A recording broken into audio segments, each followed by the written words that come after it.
Well, we did note though the question was what is the next obstruction to this cult? So it does need to be like an OCD or something small. Unfortunately, would not spell an obstruction to the entire cult or an issue for them. So I think we should only put on here some significant ones. So it could be, yeah, it could be episodes. Yep, psychotic episodes. Could be some sort of uh, what's that called? Fracturing personality, almost. Yeah, so I guess that goes along with delusions. Yeah, we can call it dementia. That's might as well call it like it is. Um, yeah, it could be crippling. Yeah, crippling depression that you're. He's just unable to do anything. And mania, that's a good one. We could have extreme paranoia. Similar in some ways to crippling depression, but crippling depression could be more self-destructive, whereas the paranoia, he just starts shutting everyone out. Could be, let's see. It could be something to do with memory, loss or distortion. He starts misremembering everything and can't keep straight what's going on. Again, that's kind of like dementia, I guess, but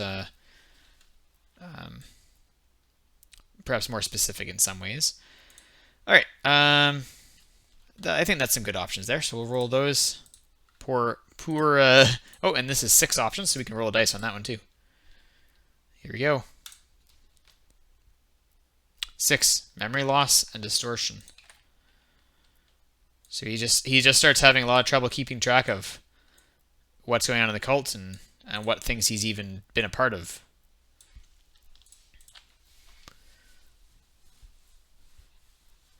Quite an interesting cost to these dark magics, because when so far in the world of Gethra, the costs are usually more of a physically taxing nature, but there also hasn't been a lot of dark arts yet. These kind of rituals and sorceries that the cults would do, but they certainly would exist, I imagine. So.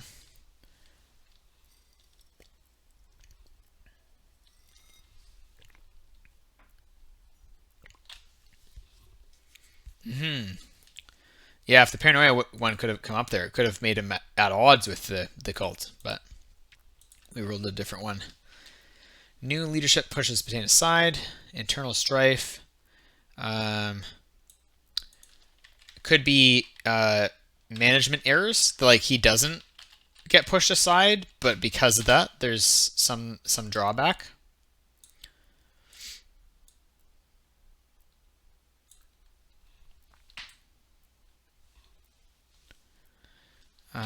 Let's see here. We'll say management errors leading to slower spread. Could be a PR nightmare. Maybe he makes some mistakes because of his memory loss, and people who aren't a part of the cult are like, "Wait, really? What's this guy doing? Like he just fumbled something obvious." So perhaps, yeah, PR nightmare, like a scandal, basically, except not one of philandering, but instead of his, um, you know, inability to lead the cult, perhaps in this state, anyway. Internal strife. All right, let's just do the 4. There we go. 3. All right, management errors leading to slower spread. Okay, so rather than this obstruction to the cult being a reduction of the cult in some way, instead it is just that they're not going to be taking over any new lands this turn of events. During this turn. All right, so we'll say let's see which year that is. So the last thing was in 738. So let's see, 738, 745. So in 744,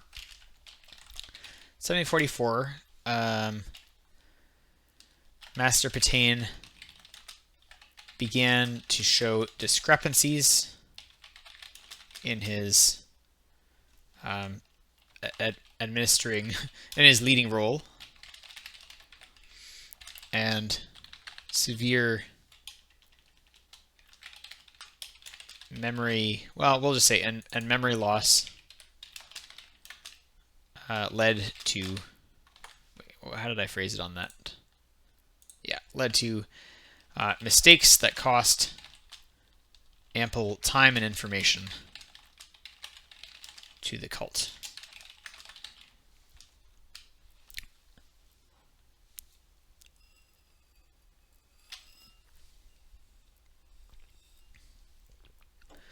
Amon Ishtar, do you think that if Aeon heard about this, he would attempt to take advantage of the situation and involve himself in the cult, or is he still going to kind of sit back and just keep track of everything?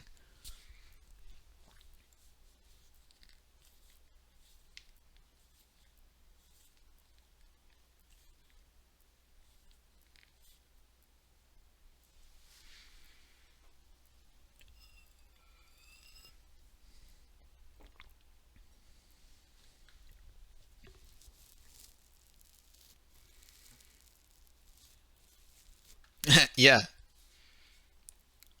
but he was trying to help against the cult before, right? So if he was going to help Master Patain, he would be helping, for the cult instead of against them. So did he change sides because of that? He tried to mess with the cult out of spite. All right. Yep. So he's still opposed to them. But is he going to risk becoming directly involved by trying to, use his information network to help Master Patain, or?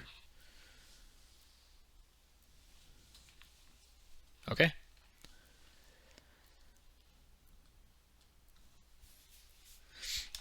So, in 744, Master Patain began to show discrepancies in his leading role, and memory loss led to mistakes that cost ample time and information to the cult. During this time, Aeon Isitar contacted him in attempts to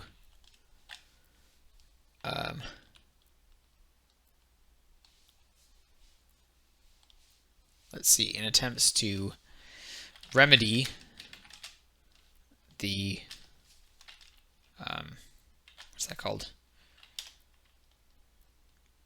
Man, I must have had too long of a weekend. I'm slow on the words today. the obstructions facing the cult.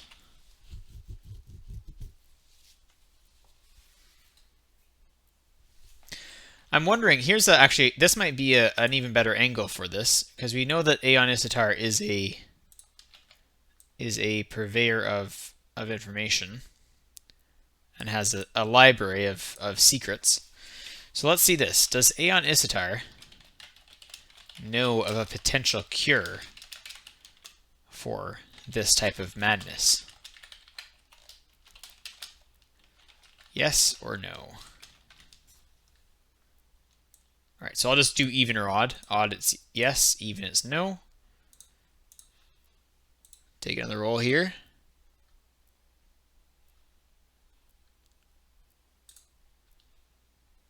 Six. No, he does not. Okay, that would have been. Yeah, that would have been. Well, I mean, it would have been up to you how you used it. I just wanted to know is that some information that you had that you could use, but it is not.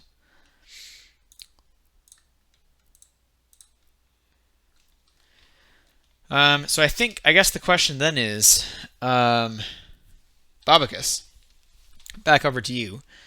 Do you think that Master Patain, as he begins to realize that he's been making these mistakes, and members of the cult are coming to him and saying, hey, what's happened? Do you think that Master Patain will try to kind of force through on this and be like, I just need to do better, and try to maintain his grasp on the cult? Or do you think that he will step back and try to find a cure for his memory loss, or try to just rest and recover. What kind of angle? What do you think he would do in response to simply his memory loss and these incidents that have begun happening? Yeah, I agree. I think most of the people in the cult, it's been, he's been at the forefront of their cult for, like at least 10 years that we know of. So, so even if he's making mistakes, it would have to be whether you think he would catch it himself and say, "Oh, this is something I can't solve," or if he thinks I can figure it out.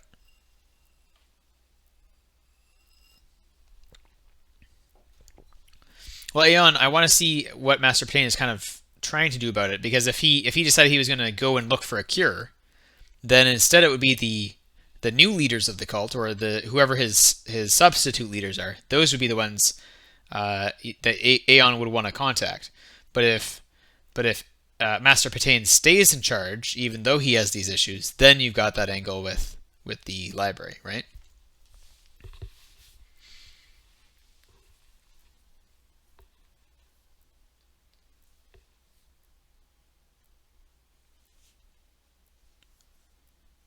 Okay, yeah, that makes sense.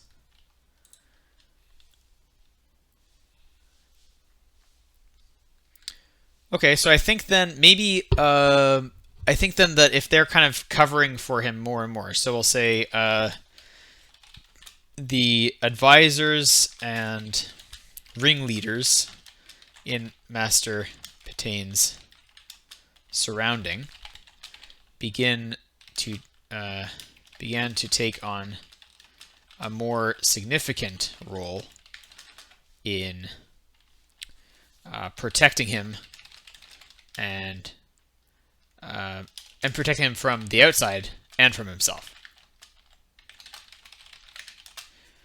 So I think in that case, I think that the cult leaders or these other cult advisors would intercept Aeon Issitar's attempts to communicate, and then it would be up to them how they respond. Unless we'll put on an option where they bring it to Master Patain, but maybe they don't. Maybe they think he can't handle this right now. We got to handle this for him. So let's see here. When Aeon Issitar offers, yeah, I think that sounds like Aeon Issitar for sure. Aemon, I think he would definitely. Yeah, I think he would definitely try to do some sort of infiltration if he wants to get anything out of this. So when Aeon Issitar offers his network and and potentially his library to help the cult, what do the ringleaders do?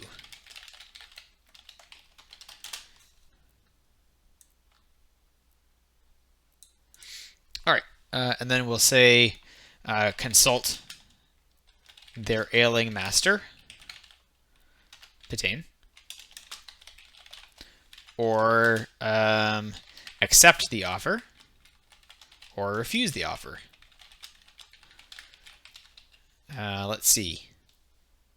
I think these are all fairly equally options. I don't think that they would, like, at this point it hasn't been going on for years and it hasn't become a massive issue.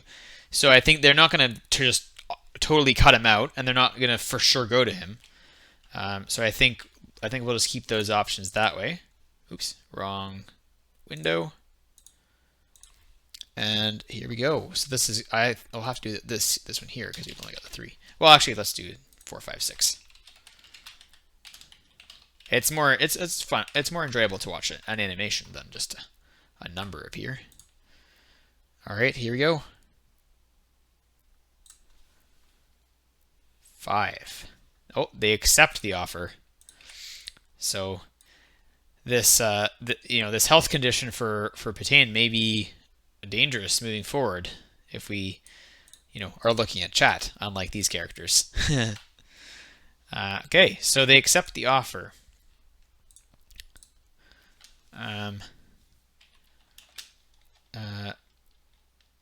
Unsure that Patain will make the right call.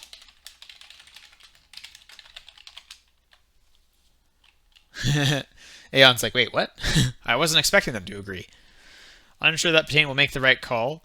The advisors, or the, let's say, the upper council of the cult, agree to his offers, or agree to hear him out and work with him.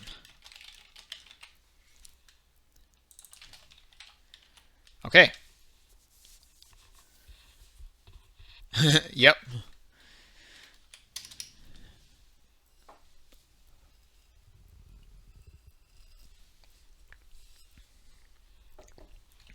All right. Let's just update the calendar here, see how far along we've moved. A 3-year plan. So that was 7:44, I think. Sorry. Nope, wrong page again.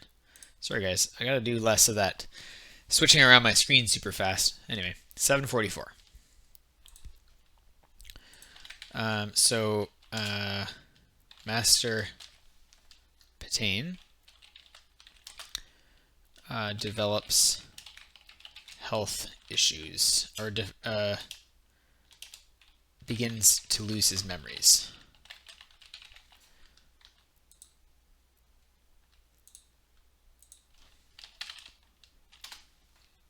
Oops, I should put that in the cult. Keep it grouped up. All right. So Amon Ishtar, are you thinking that, for a while, will Aeon help the cult spread before he starts trying to, sabotage them from within? Does he kind of try to earn their trust for a while first, or as soon as he's kind of got access to their books and to their, the roster of who's involved, does he start messing with them right away? He could do a lot of damage once he gets his foot in the door,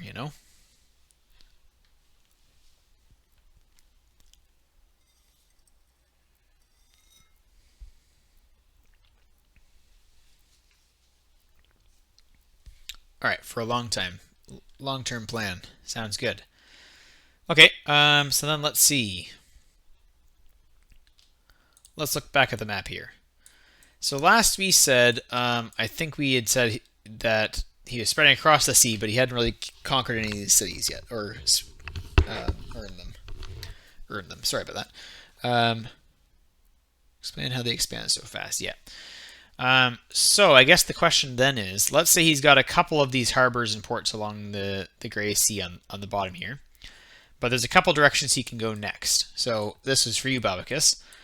Will Master Patain kind of decide to direct their focus towards Norris that was, this is a kind of a little kingdom of its own on this island, or perhaps the Eye of Maga, which is another kind of another holy city, less of a religion attached to it, but it's got its own belief systems there for sure. Or he could just really focus on making sure that all of these isles fall under him. The Eye of Maga, yeah, okay. Got to get rid of all the competition, right? All right. So I'm going to say that I'm not going to randomize for this one. I'm going to say that. Well, I'm going to say either way, the Cult of Melium gets to the Eye of Maga, but let's figure out instead, how thoroughly do they, kind of buy into it. So, how thoroughly does the Eye of Maga buy in to the cult? Hook, line, and sinker. They are all on board with that. Or they have their doubts simmering beneath the surface, or they have vocal doubts. They intend to investigate within the territory of the cult.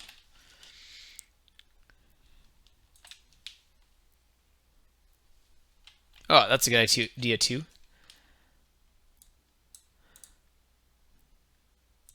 Let's say we'll randomize that if we roll it and we don't get hook, line, and sinker. If we get hook, line, and sinker, then both the nobility and the commoners are in.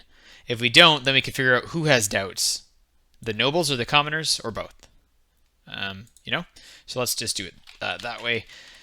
Just because putting on there the nobles and the commoners would kind of contradict with two of these options a little bit. It would be like, well, wait, who has doubts? We need to figure that out anyway. All right, so here we go. Roll 6. 1. They all buy into it. Perfect. For the cult. Less so for Aeon Istar. Alright, so we'll say over the next couple of years,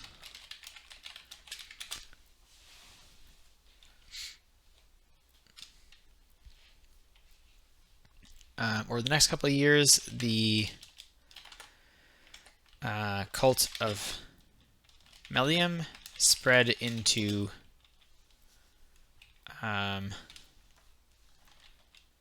the west, and much of the city, and the Eye of Maga was brought under its control.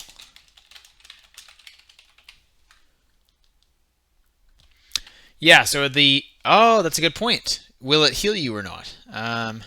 Let's roll that, because yes, you were certainly paying attention on the other streams where we talked about the Eye of Maga and its healing properties. I'm not sure, Aemon Ishtar, if you were here for that or not, but just to fill you in, the Eye of Maga has got some healing waters within the lake, where if you bathe in them, you may be healed of all manners of different malady.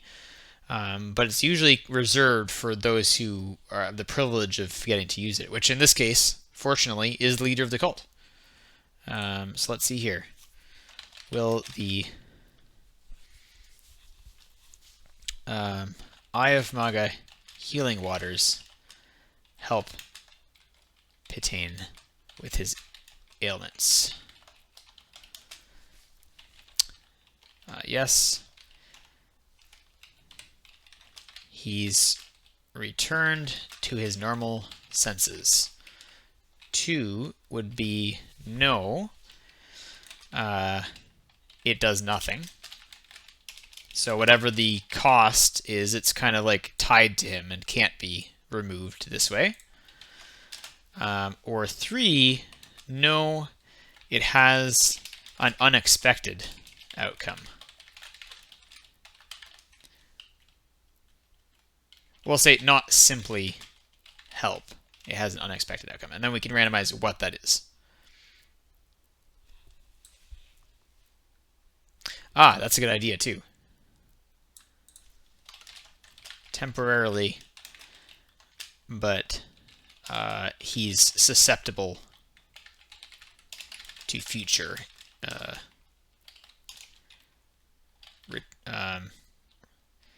what's that called? Recession. If you go back to a disease, is that what it's called? Anyway.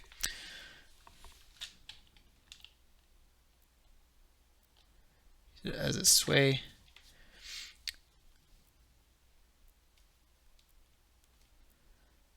I think he might know of it, Aemon Ishtar. I don't know that he would have that level of sway against them yet. Yes, relapse is what I'm thinking of. Man, this is what I get after streaming late nights for a week, right? All of a sudden, I'm a terrible writer. Trust me, guys. The books and the stories are better.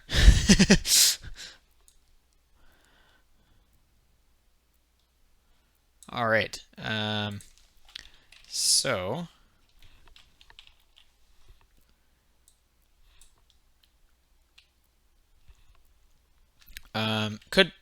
it just healing him is kind of what it's described as being able to do. So that's more likely. We'll say doing nothing is less likely. Now there have been some times in Gethra where some weirdness has happened as a result. For example, there's some characters, I don't want to spoil too much, but there's a time that some characters go into it and have a magic vision, like magicians can, like almost like a foretelling vision, but neither of them are magicians. And it's like, how did that happen? So there is some potential for things to not go quite as predicted.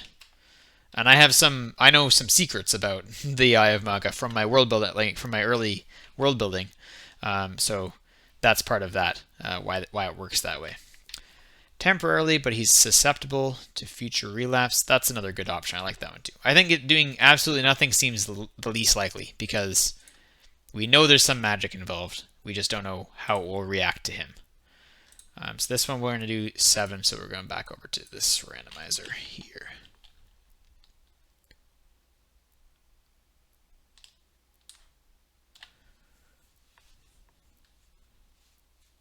Yeah, he can definitely have access to the information about the lake now that he's in touch, in communication with it. So, all right, 3. Not simply help, it has an unexpected outcome. All right, well, here we go. What unexpected outcome? Some of it latches onto him. Some of its power latches onto him. So he becomes almost a somewhat magical being in and of himself. We know he already can do magic because he's, done rituals and stuff, but some of its power latches onto him. It could lead to a new form of madness. Perhaps he just has a terrible reaction to whatever this healing is because he's been corrupted. It could, let's see,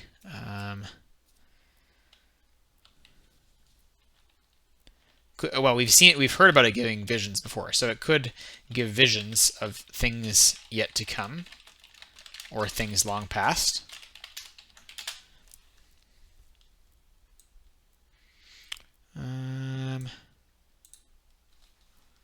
Let's see. And then perhaps this would be quite interesting. Perhaps he carries in with him such a belief in Melium, deluded or otherwise. Well, as something along those lines, I was going to say. Well, let's add 2 options then. One where it's a delusion and one where it's not. He becomes convinced he's encountered true deities and is one of them. That would be quite interesting. They send their cult leader into this healing water. He comes back out and is like, guys, we need to start a different cult. That'd be quite the twist. Second option, though, he carries such a belief, perhaps from his delusional state, in Melium into the water, that a new entity is actually born of this